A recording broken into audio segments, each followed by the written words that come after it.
Hi everyone, my name is Robin. I'm a shakuhachi player and teacher, and today I want to talk about how to add feeling and emotion to your playing, because some people have been asking me about that.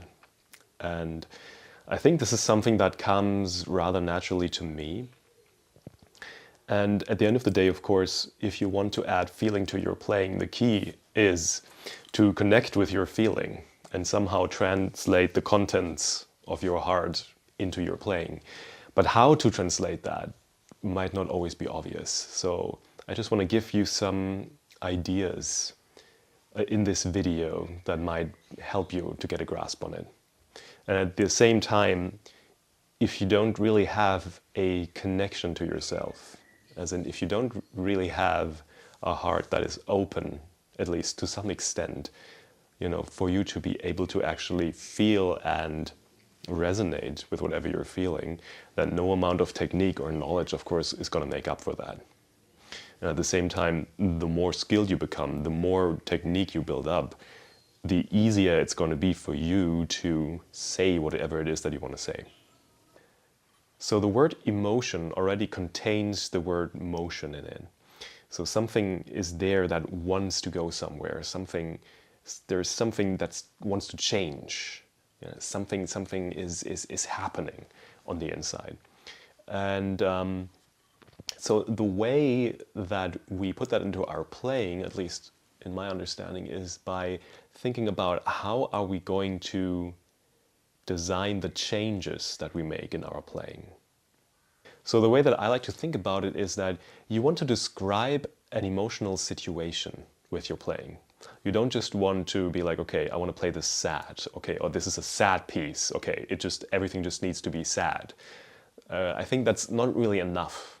It's more like, how do you move the sadness? How does the sadness emerge? How is the sadness juxtaposed? How does the sadness end? How does it grow? How does it shrink? Those are kind of the questions that you want to be asking yourself. For example, if I play, let's say, okay, the beginning of Honshirabe, like...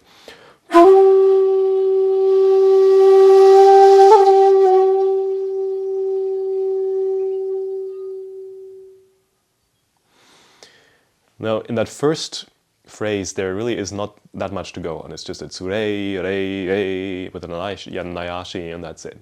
So what can I do with this in terms of telling an emotional story or creating an emotional situation? Is, you have your notes, and the question is like, how are you going to change them? Or rather, how are you going to color or design the changes? As in, okay, you have tsurei, rei, rei. How are you going to go towards that second rei? Are you going to jump right into it? Is the first tsurei, is that going to be you coming on very strong? Or is it going to be you actually just waking up and feeling kind of sleepy or something? So it's the idea of like, how am I moving towards whatever note that I'm playing? Am I going to shy away from it? Am I going to jump at it? Am I going to get really, really loud and then suddenly very, very small? Am I going to come on strong and then suddenly become very, really, really, really tiny and small again? And when you think about it this way, then already you're creating a story essentially, but an emotional story. So it's not about, okay, telling a very literal story of, say, okay, I was walking out and then I met my mother and my mother got angry at me because I did this and something. It's just it's basically just the emotional content of that story. If we take just dynamics now as a parameter that we can use for that, like what can we do with dynamics? For example, if I just want to express harmony and calm, I can play something like...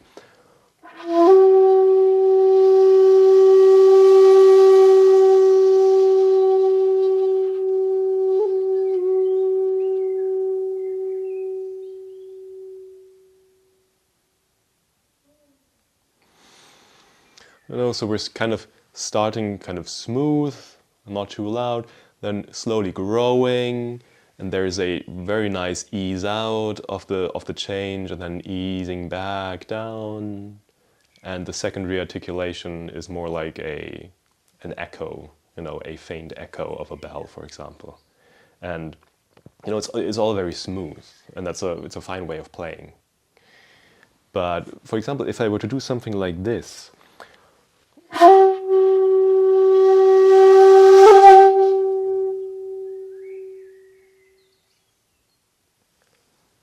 now I have a much more sudden and faster, almost a little bit violent kind of sort of growth. Then I have the rearticulation, like more like an osu, like at the peak, almost like there's like, I hit my head on the ceiling, I wanted to grow very, very fast. I went so fast that I actually hit my head on the ceiling, and then I was like, and went down again pretty quickly.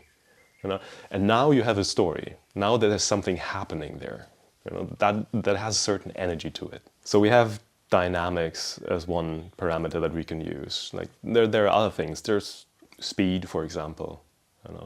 Am I going to play something very, very, very, very fast and then slow down, for example?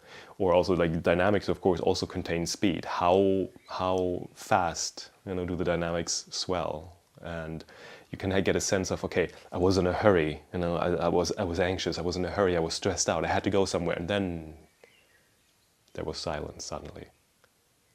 And that you don't know exactly what's happening, but emotionally you understand the situation, and that's kind of what we're going for.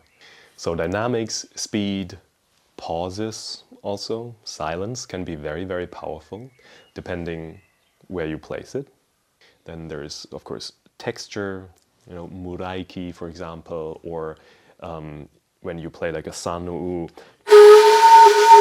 and you have a little bit of otsu in there still, and it gets this sort of dirty, grainy kind of effect, that there's friction all of a sudden. There's something, it's not smooth, there's irritation. Then, of course, we have tone color, which notes of the shakuhachi do we choose, and which colors do we choose to emphasize. Meri notes tend to have a darker color, and darker colors tend to lend themselves better to darker emotions. So emotions that some people out there would say have like a lower frequency or something like that. So if I have an ooh,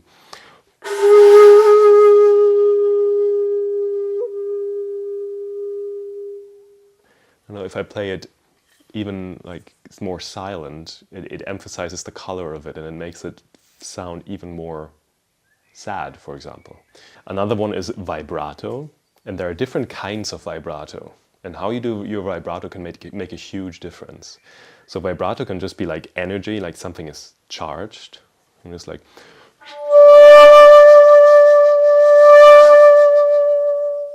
so if you have a faster vibrato, then it can really add a sense of emotional charge or just energetic charge. So it's almost like, the arrow that struck my heart is still quivering, for example. And lastly, there also is intonation. And intonation is a kind of an interesting one, especially on the shakuhachi, because we have so much control, ideally, over our pitch, and this is what makes this instrument hard, amongst other things, but it's also what makes it so impressive, is that we can bend the notes like that. And being able to do that really very much makes it an instrument that imitates the human voice. So for example, if I slide up into a sano, see how it immediately creates this kind of wailing quality. It's almost like a yeah sort of feeling. And same with ooh, for example. And then when you add a little bit of vibrato to it, already you sound a little bit like you're sobbing almost. So these little changes of pitch really can make a big difference. And I remember I was working on Sagariha, and I was listening to a lot of recordings by Yoshikazu Iwamoto, who is one of my favorite players. And I just love the way that his chimeris sound. And I was listening to him a lot and trying to figure out, okay, why does it sound so good? And then I realized that it's pretty much the fact that he just slides up into it a little bit. He just goes,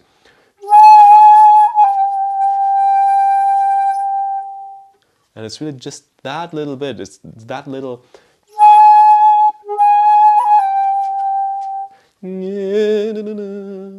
but that little change that's in there already makes a difference. So that's why I say like emotion is about motion, it's about changing. You know, like, and small things can really add a lot of depth to your playing. And that is also something that I would recommend, is to just listen to your favorite players a lot, to players that really inspire you, players that make you unable to not pay attention when they play, and then to really try to figure out what they're doing. Like, okay, let me try to exactly copy that as much as I can.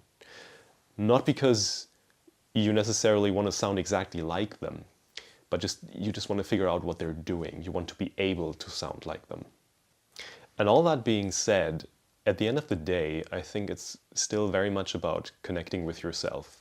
You know, all of these other things are just technique. It's basically learning a language, and the language is music, or specifically the shakuhachi. But at the end of the day, you know, you also need to have something to say.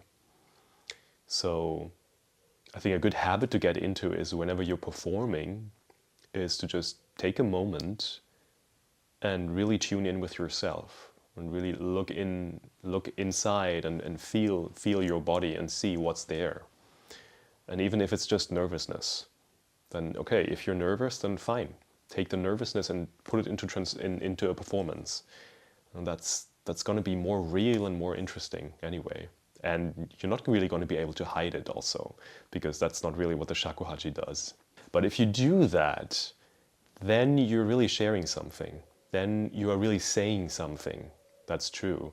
And you're in a way, it's a vulnerable thing to do, because you're really opening your heart and laying yourself bare.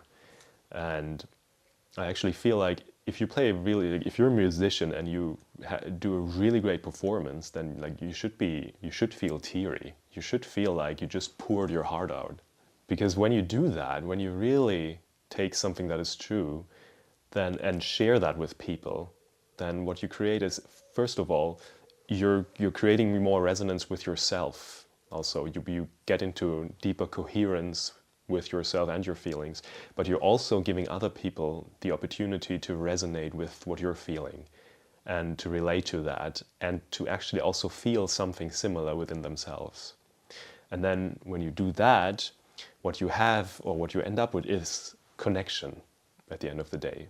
Real, authentic, vulnerable, heart-to-heart connection. And that is something that the world is starving for. And this is why music and art and what we do here as musicians matters. Because we make things visible. We bring things to the surface in a way that is very much in line with the truth, and at the same time it comes in a different form that can reach people in a way that, you know, other more direct forms can't always do. And that's the power of music, that's the power of art, if you ask me. Thank you very much for watching. I hope this video was helpful to you. Leave me a comment if you like, you know, if you have any questions or any feedback or anything that you would like to discuss. And otherwise, I hope you have a great day and enjoy your shakuhachi playing.